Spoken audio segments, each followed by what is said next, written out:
up, everyone? It's Mac Attack.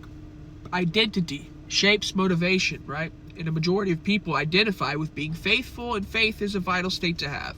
You and I and everyone else are also unfaithful. Make sense? If you don't have faith that you can do something, it becomes incredibly hard because you have to overcome identity. Let's not pretend humans are perfect. You choose to say, I'm faithful, because that is one thing you choose to be a part of your identity. Identity is a fluctuation of the mind. I could say I'm intelligent, a good husband, but what happens when someone else walks in the room and is smarter? How do you think that's going to affect your identity or my identity, right? Sometimes you need identity to have a job, a certificate, but we don't need to get caught up in identity. Got to learn how to separate ourselves. Positive identity can turn into ambition or narcissistic tendencies, and it's activated when it's achieving. But we got to make sure we don't become a slave to success. So knowing when to switch it on and off, having a balance of stillness and activity.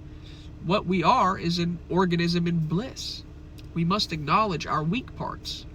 If you think yourself as a winner and don't win, well, it's someone else's fault. Okay, if you think you're a winner and you get data that you're not, your identity gets threatened. Ignorance is the source of really suffering. If you're not sure that you can achieve something, it's very hard to get started. And belief, by definition, really is the absence of knowledge. So until we make our unconscious conscious, we will look at our lives and think it's destiny, even when it's within our control. Right? We have no control over our thoughts. The mind is what generates thoughts, but we have control over how we respond to our thoughts. And that's the most important thing to note.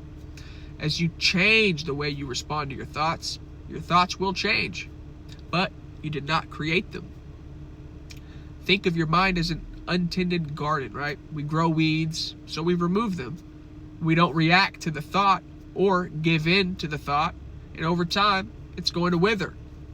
The first moment you started believing in yourself was not something you had to choose, right? What matters is when you had a thought of self-belief, how did you respond to it? You protected it. You got around it. Like, grow, baby. What's the mechanism to an empowering mindset?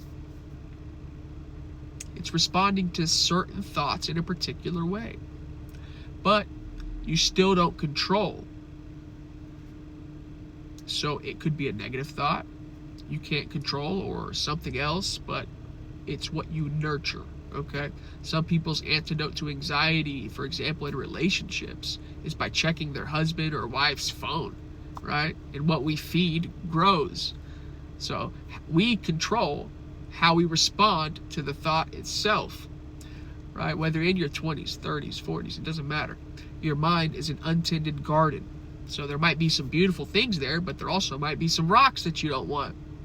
It's really figuring out how to tend to the beautiful things, right? That create more harmony and peace inside of you, and things that will support you rather than hold you down. We struggle with motivation, but think about it. There's impulses over here, and you're trying to wrench it over here, right? Stop giving in to certain thoughts and reinforce it with positive consistency with how you respond. Think about the scale of attachment of your thoughts.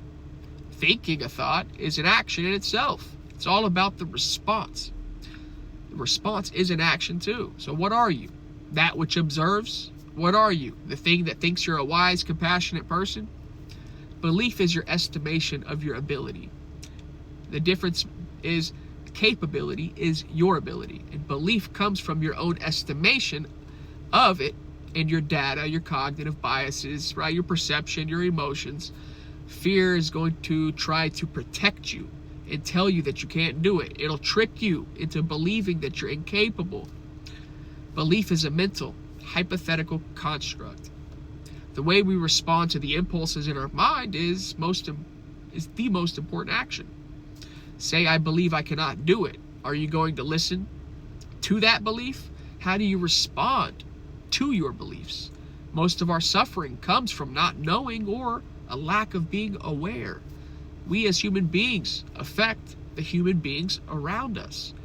So we nurture or water them, right? That thought will continue to develop and grow, and more frequently will pop up more of the same.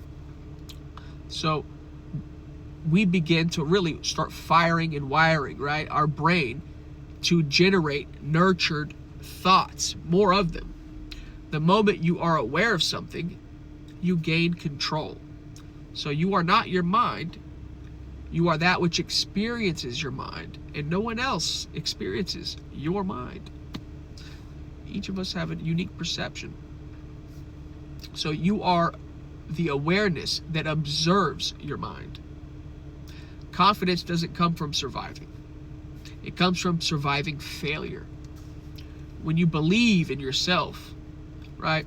If all you want in life is the good stuff, you're not going to be in control of your own actions. Be able to embrace the negativity, then you'll have more control. Control is about being independent of the responses that life sends your way. Like, share, comment. Thank you for your time and energy. I appreciate it, guys. Mac Attack out.